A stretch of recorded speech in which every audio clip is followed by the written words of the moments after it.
looks like the old wardrobe department, Patrick. That's right, Wayne. This is where the costumes were made for the show, including the costume that Brent Backflip was wearing when he fell. Are you suggesting foul play? That's not for me to say, mate, but I will say just one word: motive. What's the motive? The great motivator itself. Song? No, not song, love. Ah, of course. A spare lover. That's right. So, are you saying that Marie Murphy, the costume girl, was rejected by Brent Backflip, so she sabotaged his costume and caused him to fall and injure himself? No. What I'm saying, Wayne, is that Marie Murphy was rejected by my father, so she sabotaged a flunky to make my dad look bad. Or, alternatively, the fall was meant for him. My dad was known to take on a couple of the safer stunts, including sitting in all his own chairs. Was Marie involved with your father then? Well, she's not around to answer for herself, but yes, I found numerous letters between the pair of them. Oh, what did he say? They were quite romantic at first, but then turned sour after my dad called it off.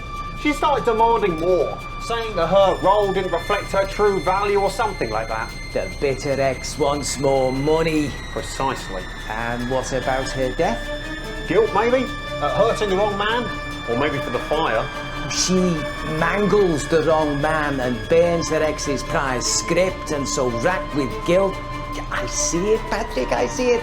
Look, I feel her bitter soul in these walls, the shame, the rage, trapped eternally. Perhaps we should move on? Yeah, maybe we should, yeah. Dead! Unfortunates! We are waiting! We're waiting for your sign! We want to help, but we need to know where. Wayne? Patience. No, Wayne, I'm getting an image. What, they're showing you something? Yeah. What is it? Yeah, it's like a big hand. Oh, it's going like that, pointing, and it's pointing off that way. Come on, it's fading. Don't talk, come on.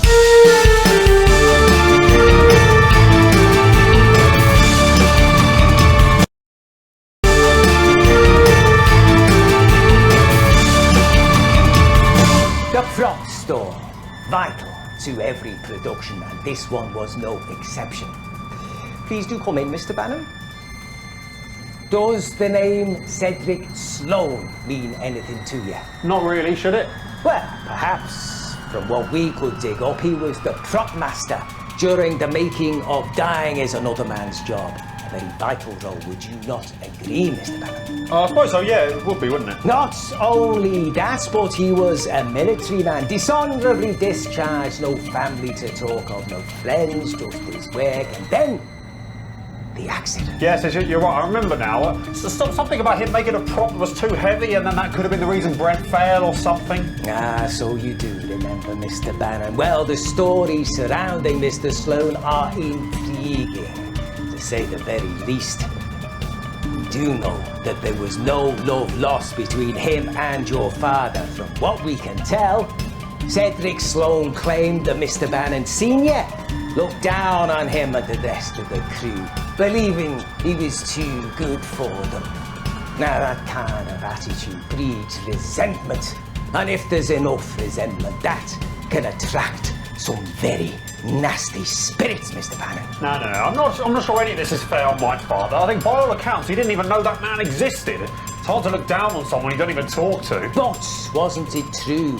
The props were your father's idea. He insisted the stuntman keep them on him during the climb despite their encumbrance. I think we can all agree that the character of Percival Peril would have been a bit lesser if it hadn't been for his signature dumbbells. And I challenge you, mate, to look heroic without performing a quick bicep curl. Signature indeed, though perhaps signing a potential death warrant rather than creating the iconic story your father wanted. After all, with all these props lying around, there was ample opportunity for Cedric Sloan to exact his revenge. If that's what he wanted. Yeah, well, it was an accident. That's what everyone decided, didn't they? So. Ah, but was it the truth, Mr. Bannon, or is something more sinister at work here? I think we need to dig a little deeper to find out. And maybe out to get some help with that. That help can be arriving soon, mate. Yes, Mr. Bannon. In fact, I've just received some phantom insight, though it was probably too subtle for a lesser mind to pick up. I know where we need to go to get some answers. This way, Mr. Bannon. All right, yeah. Hurry up. I'm going, Wayne.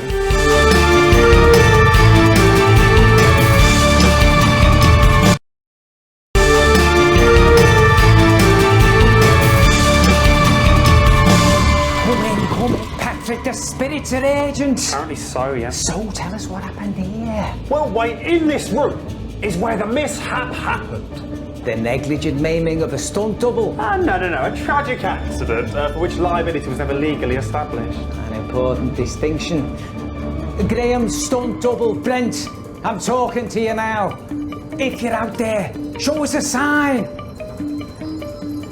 I'm getting an impression of many people. Does that make sense to you? Yeah.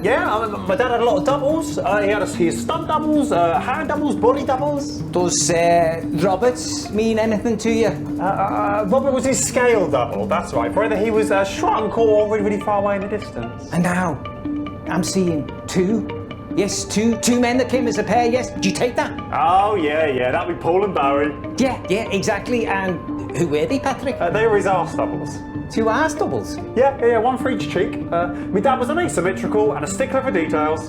Well, I'm getting the impression from this room, from this energy, that they are not happy, Patrick. Do you understand that? Yeah. They were not happy. They're not happy. They were constantly fighting for my dad's attention for their big break. And let's just say, Brent backflips certainly got their backs up. Yes.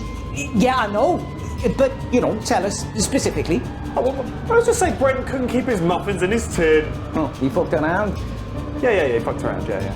And let's just say that the other Graham bandits weren't exactly filled with summer watercress.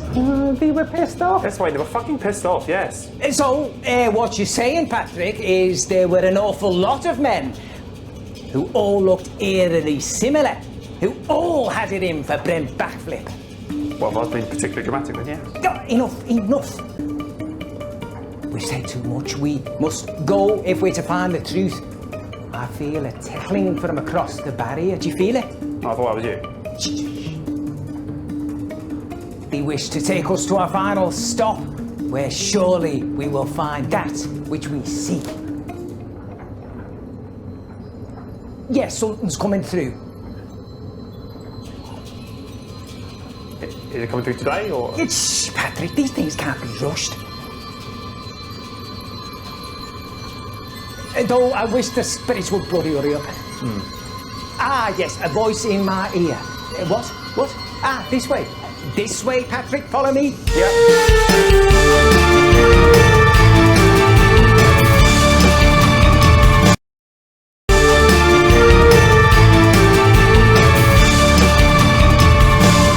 A workshop.